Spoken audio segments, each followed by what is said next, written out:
சித்தர் பூமி சார்பாக ஆன்மீக நண்பர்கள் அனைவருக்கும் அன்பான வணக்கம். வாருங்கள், இன்றைய ஒரு பதிவுக்குள் நாம் செல்லுவோம். படுக்கையில் இருந்து ஏன் வலது பக்கம் திரும்பி எழ வேண்டும்? இதனுடைய கேள்வி.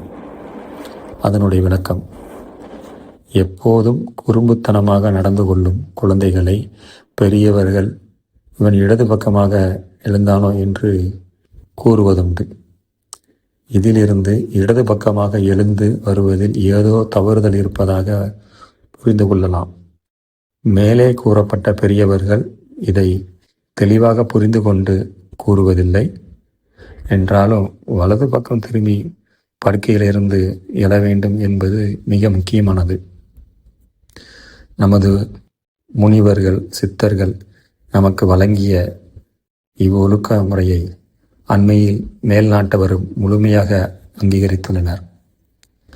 நம் உடலை சுற்றும் இரு காந்த வலைகள் உள்ளன.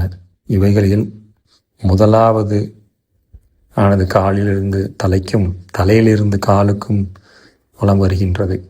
இரண்டாவது காந்த வளையம் இடது பக்கத்திலிருந்து முன்பாகவும் வழியாக வலது பக்கத்தில் இருந்து பின்பாகம் வழியாக இடது பக்கம் வலம் வருகின்றது. காந்த வளையத்தின்